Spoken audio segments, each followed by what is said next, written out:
আচ্ছা, আপনার কি কখনো মনে হয়েছে একটা ময়লা ঝাড়ু আর এক টুকরো ছেঁড়া কাগজ কারো ভাগ্য বদলে দিতে পারে? ভাবছেন তো পাগল হয়েছি। একটা অনাথ ছেলে যে স্কুলের বারান্দা ঝাড়ু দিত আর টিফিন টাইমে বড়লোকদের বাচ্চাদের অপমান সহ্য করত, সেই ছেলেটাই একদিন কোটি টাকার কোম্পানির মালিক হয়ে সেই একই স্কুলে ফিরল। কিন্তু কিভাবে? তার সেই ভাঙা আয়নার সামনে দাঁড়িয়ে করা পাগলামিটাই কি তাকে আজ এই শিখরে পৌঁছে দিল? চলুন জীবনের ধুলোবালি ঝেড়ে উঠে দাঁড়ানোর এক অবিশ্বাস্য গল্প শুনি। শহরের এক কোণে আকাশছোঁয়া প্রাচীর দিয়ে ঘেরা এক নামী ইংলিশ মিডিয়াম স্কুল। নাম তার ব্লু ওয়াটার একাডেমি। এই স্কুলের ভেতরে পা রাখলে মনে হয় অন্য এক দুনিয়া। দামি গাড়ি, চকচকে ইউনিফর্ম আর সুগন্ধির মৌতাত। কিন্তু এই জাঁকজমকের আড়ালেই বাস করত 12 বছরের এক কিশোর। নাম তার আরিয়ান। তার পরনে কোনো ব্র্যান্ডের শার্ট থাকত না, বরং গায়ে থাকত ধুলোমাখা একটা পুরনো টি শার্ট। আরিয়ান এই স্কুলের কোনো ছাত্র ছিল না, সে ছিল এখানকার ক্লিনিং বয়। সকালে যখন বড় ঘরের সন্তানরা দামি ব্যাগ কাঁধে স্কুলে আসত, আরিয়ান তখন হাতে ঝাড়ু নিয়ে করিডোর পরিষ্কার করত। কেউ কেউ তাকে দেখে নাকে রুমাল দিত, কেউ বা আবার হাসাহাসি করে তার পায়ের সামনে ইচ্ছাকৃতভাবে চিপসের প্যাকেট ফেলে দিত। আরিয়ান মুখ নিচু করে সব সয়ে যেত। তার চোখে ছিল না কোনো রাগ, বরং ছিল এক অদ্ভুত তৃষ্ণা। যখন ক্লাসরুমের দরজার আড়াল দিয়ে টিচারের লেকচার কানে আসত, আরিয়ান ঝাড়ু দেওয়া থামিয়ে স্থির হয়ে দাঁড়িয়ে পড়ত। মনে মনে সে সব গেঁথে নিত।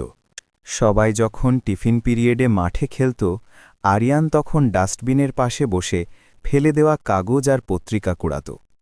ছেঁড়া পাতায় কি লেখা আছে তা পড়ার চেষ্টা করত সে।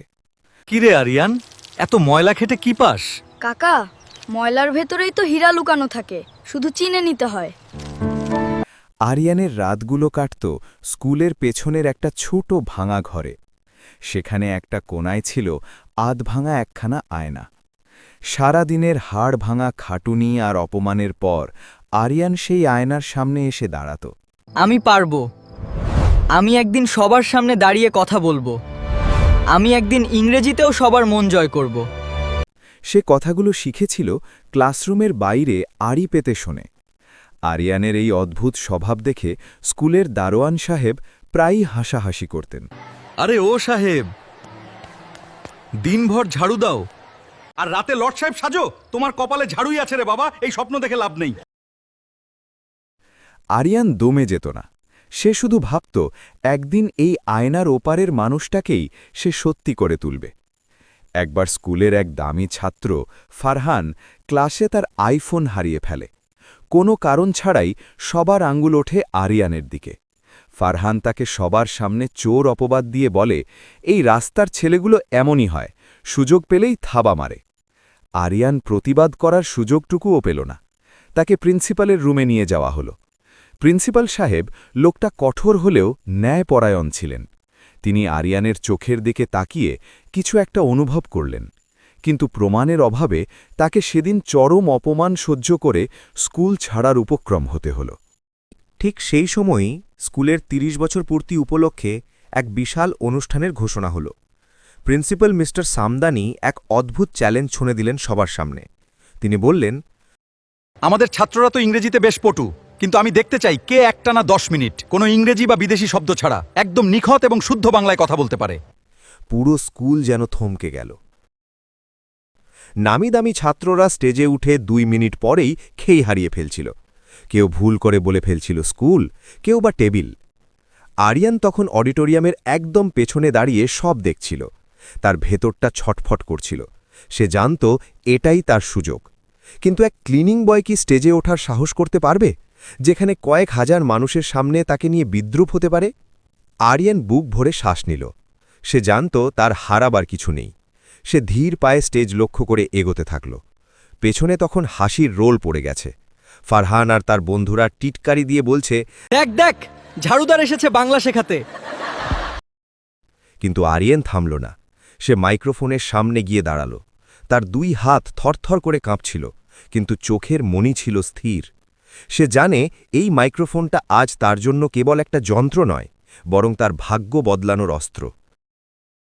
অডিটোরিয়ামের বাতিগুলো তার মুখের ওপর জ্বলজ্বল করছিল। প্রিন্সিপাল সাহেব অবাক হয়ে তার দিকে তাকিয়ে আছেন। আরিয়ান বলতে শুরু করল, তার প্রথম শব্দটাই যেন পুরো হলের শব্দ থামিয়ে দিল। এমন বজ্র কণ্ঠ আর এমন সুন্দর শব্দচয়ন আগে কেউ শোনেনি। সে এক কাল্পনিক যুদ্ধের গল্প বলছিল, এক স্বপ্ন জয়ের গল্প বলছিল। তার প্রতিটি বাক্য ছিল ছবির মতো স্পষ্ট। সে 5 মিনিট নয়, বরং 10 মিনিট ধরে এক টানা বলে গেল। পুরো অডিটোরিয়াম তখন কবরের মতো নিস্তব্ধ, মানুষের চোখে বিস্ময়। কিন্তু এর পরেই যা ঘটল তা ছিল কল্পনারও বাইরে। আরিয়ান বাংলা থামিয়েই হঠাৎ করে এমন এক ঢঙে ইংরাজি বলতে শুরু করল যা শুনে খোদ ব্রিটিশরাও লজ্জা পেত।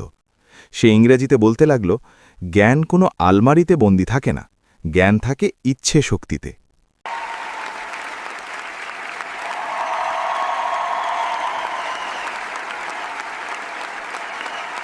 যে ফারহান তাকে চোর বলেছিল সে মাথা নিচু করে বসে আছে। প্রিন্সিপাল সাহেব স্টেজেই তাকে জড়িয়ে ধরলেন। কিন্তু এটাই কি শেষ? না, এখান থেকেই শুরু হয়েছিল আরিয়ানের নতুন এক অধ্যায়। তবে ভাগ্যের চাকা কি সবসময় তার পক্ষেই ছিল?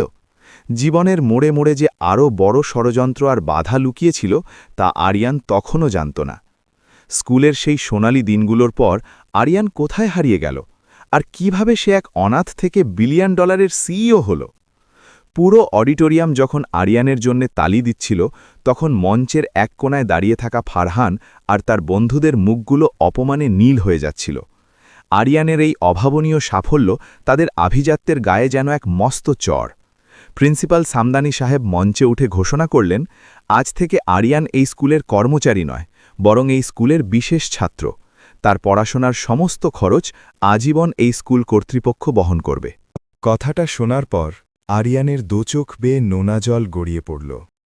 যে হাতগুলো ঝাড়ু ধরত, সেই হাতে প্রিন্সিপাল সাহেব তুলে দিলেন দামি ঝকঝকে কিছু পাঠ্য বই। কিন্তু আরিয়ানের জন্য এই পথটা ফুলের বিছানা ছিল না। পরদিন থেকেই শুরু হল আসল যুদ্ধ। ক্লাসের পেছনের বেঞ্চে যখন আরিয়ান বসত, তখন তার পাশের সহপাঠীরা উঠে অন্য জায়গায় চলে যেত। টিফিন পিরিয়ডে কেউ তার সাথে কথা বলত না, তাকে আড়ালে সবাই ঝাড়ুদার ছাত্র বলে ডাকত। কিন্তু আরিয়ান এসব গায়ে মাখত না।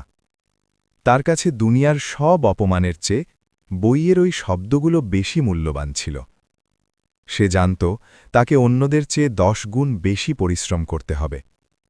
একদিন ল্যাবরেটরিটি কাজ করার সময় ফারহান গোপনে আরিয়ানের পরীক্ষার স্যাম্পলগুলো বদলে দিল।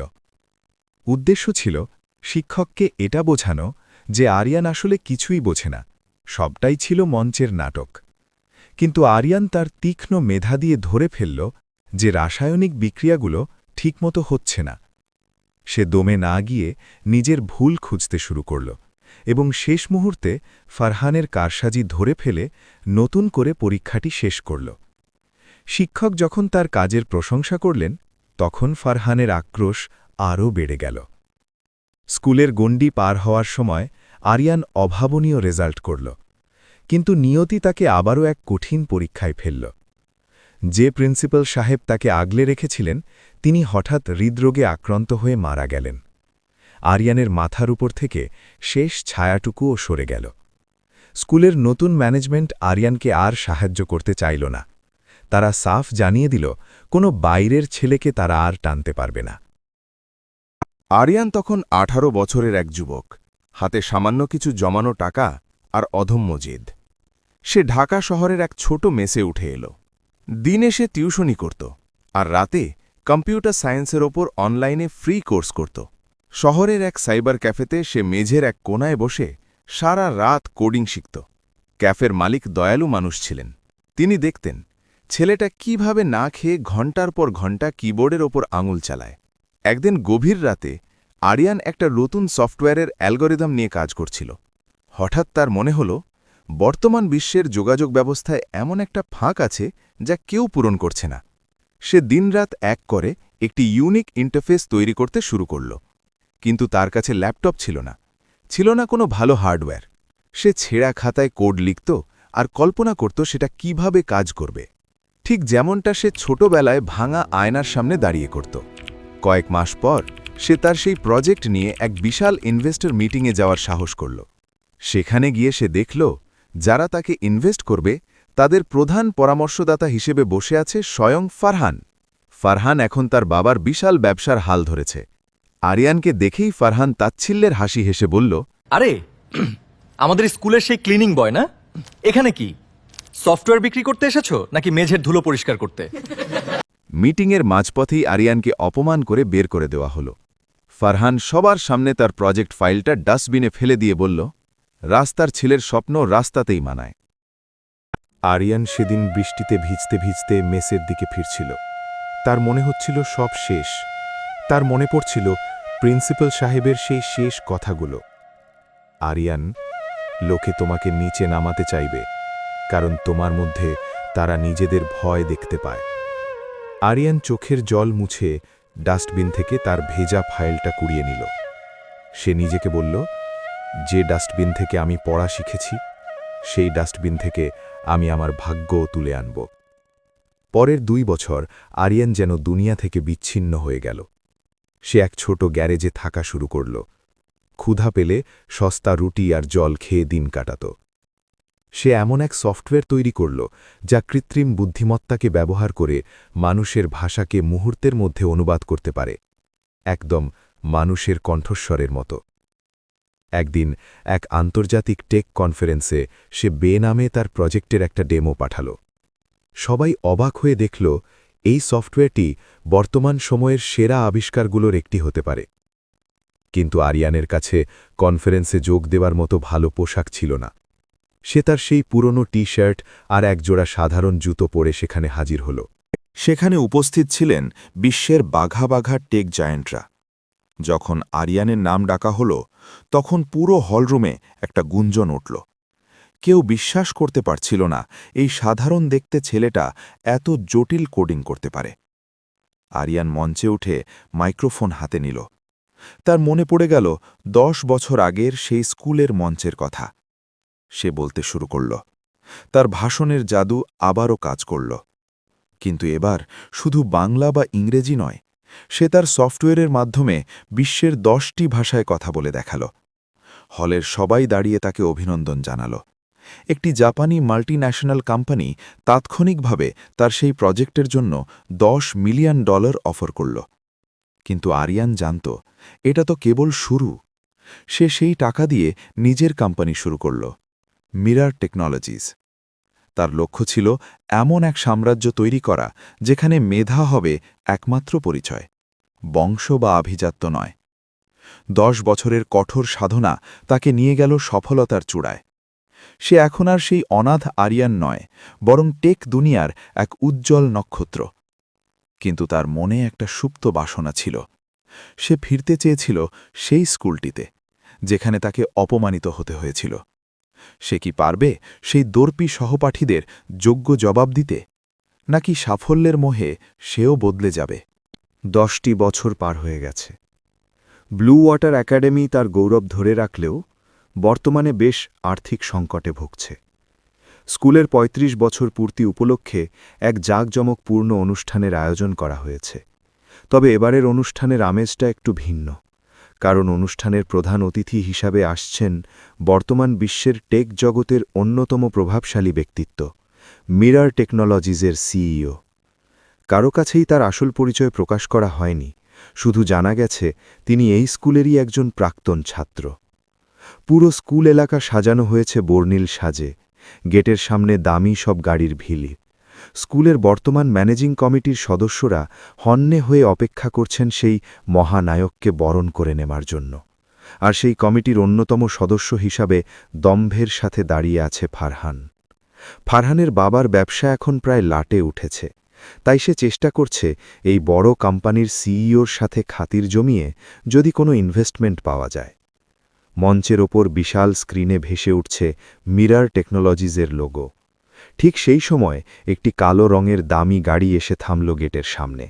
সবার নজর সেদিকে। বডিগার্ডরা দরজা খুলে দিতেই গাড়ি থেকে নেমে এলেন এক সুপুরুষ যুবক। চোখে আত্মবিশ্বাসের ঝিলিক, পরনে সাধারণ কিন্তু অত্যন্ত মার্জিত পোশাক। তাকে দেখেই পুরো চত্বর হাততালিতে ফেটে পড়ল। ফারহান সহ হাসি মুখে এগিয়ে গেল তাকে স্বাগত জানাতে। কিন্তু আরিয়ানের কাছে পৌঁছতেই ফারহানের পা থমকে গেল। চেনা চেনা লাগছে কি?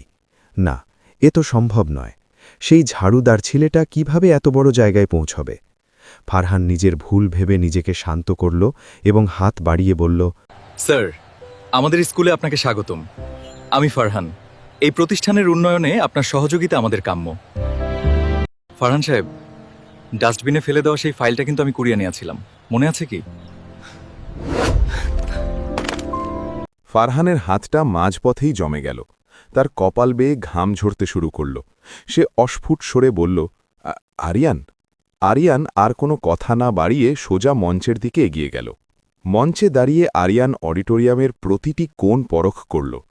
ঠিক এই জায়গাটিতে দাঁড়িয়েই সে একদিন বাংলা ভাষায় কথা বলে বিশ্বকে চমকে দিয়েছিল। সে মাইক্রোফোনটা হাতে নিল। পুরো অডিটোরিয়াম পিন পতন নীরব। সে তার ভাষণ শুরু করল। তবে এবার সে তার ব্যবসার সাফল্যের কথা বলল না। সে বলতে শুরু করল এক ছোট্ট অনাথ ছেলের গল্প, যে ছেলেটা রাতের অন্ধকারে এই স্কুলের করিডোর ঝাড়ু দিত আর টিফিন পিরিয়ডে উচ্ছিষ্ট খাবার দেখে দীর্ঘশ্বাস ফেলত। সে জানাল কিভাবে তাকে চোর অপবাদ দেওয়া হয়েছিল, কিভাবে তাকে বৃষ্টির রাতে রাস্তায় বের করে দেওয়া হয়েছিল। পুরো হলের মানুষ স্তম্ভিত। বর্তমান ছাত্ররা একে অপরের দিকে তাকাচ্ছে। ম্যানেজমেন্টের লোকজন লজ্জায় মাথা নিচু করে ফেলেছে। আরিয়ান বলে চলল, মানুষের পরিচয় তার পোশাকে থাকে না, থাকে তার কাজে। কিন্তু সেই ঝাড়ুই আমাকে শিখিয়েছিল কিভাবে জীবনের আবর্জনা পরিষ্কার করে স্বপ্নের পথ তৈরি করতে হয়। এরপর সে এক বিশাল ঘোষণা করল। আরিয়ান ঘোষণা দিল সেই স্কুলটি কিনে নিয়েছে। এখন থেকে এই স্কুলের মালিক আর কেউ নয়, বরং মিরার ফাউন্ডেশন। সে জানালো এই স্কুলের নাম বদলে রাখা হবে শেকর বিদ্যাপীঠ। সেখানে দামি ঘরের সন্তানের পাশাপাশি দারোয়ান এবং মালিদের সন্তানরা সম্পূর্ণ বিনামূল্যে পড়ার সুযোগ পাবে। শুধু তাই নয়, মেধাবী কিন্তু দরিদ্র শিক্ষার্থীদের জন্য থাকবে আন্তর্জাতিক মানের স্কলারশিপ। ফারহান তখন মঞ্চের নিচে এক কোণায় মুখ লুকিয়ে দাঁড়িয়েছিল। আরিয়ান মঞ্চ থেকে নেমে সোজা ফারহানের কাছে গেল। সবাই ভেবেছিল এবার হয়তো বড় কোনো প্রতিশোধ নেওয়া হবে, কিন্তু আরিয়ান তার কাঁধে হাত রেখে বলল, ফারহান, আমি তোমাকে চাকরি থেকে বরখাস্ত করব না, বরং আমি চাই তুমি আমাদের নতুন এই ফাউন্ডেশনের লিগ্যাল সেকশনটা দেখো। তবে একটা শর্তে, আগামী 1 মাস তোমাকে এই স্কুলের বাগান পরিষ্কার করতে হবে।